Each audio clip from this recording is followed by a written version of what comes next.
Nevers espérait bien faire chuter le leader Montauban vendredi dans son stade du Pré-Fleury. Un leader qui débarquait pour rebondir après son revers concédé à Bayonne la semaine précédente. Nevers espérait un résultat positif pour garder à distance la zone de relégation.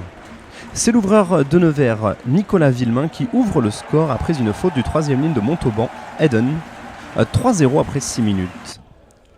La réponse des Montalbanais est rapide. 13e minute, Jérôme Bosviel égalise sur pénalité après une entrée sur le côté du regroupement par Bastien Chalureau, le Neversois. Dès lors, le coup d'envoi est à suivre pour Nevers. Ballon haut de Villemain. Sergeyev commet une petite faute de main, ballon récupéré par les Neversois, passage par le sol, Raitsuke vient ramasser le ballon et avance au cœur du regroupement, ballon relevé par le demi de mêlée Falé Ali, petit jeu au pied dans l'embut et le plus prompt pour aller marquer l'essai est Nassoni Nakiri qui vient donc marquer le premier essai de la partie après 14 minutes, 8-3 pour Nevers, puis bientôt 10-3 pour Luçon, avec la transformation signée à Nicolas Villemain. Si les Neversois utilisent les ballons portés pour progresser, les Montalbanais vont à nouveau scorer par le pied de Bosviel après une faute de Raitsuke dans un rock après une échappée de Clure, 10-6. L'indiscipline de Luçon coûte et Hugues Bastide, le capitaine, récolte un carton jaune juste avant la pause. 39e minute et finalement les joueurs de Nevers après les arrêts de jeu vont réussir à agrémenter le score malgré cette infériorité numérique 13-6 avec cette pénalité signée de l'arrière Rudy Derieux. À la mi-temps, Nevers mène ainsi à 13-6 face à Montauban. Au retour des vestiaires, l'équipe locale de Nevers doit donc gérer une infériorité numérique puisque Hugues Bastide a récolté un carton jaune en toute fin de première période.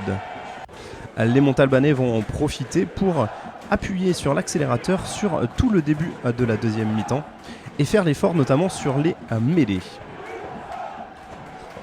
Dans cet exercice, ils enchaînent 3 mêlées près de la ligne d'en-but adverse.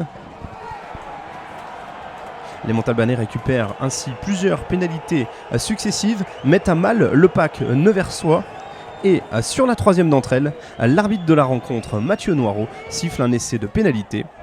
C'est donc 7 points automatiques comme le veut la règle cette saison. 13-13 après 48 minutes. Les Montalbanais sont lancés et vont donc inscrire un 12-0 en début de deuxième période.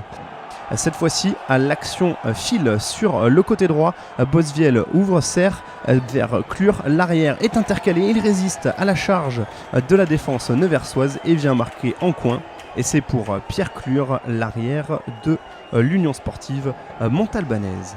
La transformation du bord de touche ne passe pas, mais néanmoins, Montauban est devant, à 18-13 en faveur des joueurs du Tarn-et-Garonne. Les joueurs de Nevers vont réagir en récupérant une pénalité sur mêlée à leur tour. Derieux la passe, 16-18. En fin de rencontre, les joueurs de Montauban se mettent à la faute en défense. Ils ont sorti les barbelés, mais Jean Souza récolte un carton jaune. Rudy Derieux a une première occasion à la 76e de passer devant pour Nevers, c'est manqué. Les joueurs de Nevers ne lâchent rien et ils remontent tout le terrain après les arrêts de jeu. 5 minutes après le temps final, eh bien, Rudy Derieux manque une nouvelle fois une pénalité du bord de touche. 16-18, score final. La détresse est terrible pour l'arrière de Luçon. Luçon peut se consoler tout de même en prenant un point de bonus défensif. En face, l'équipe de Montauban s'offre un nouveau succès et conforte sa place de leader au sommet du classement de Pro D2.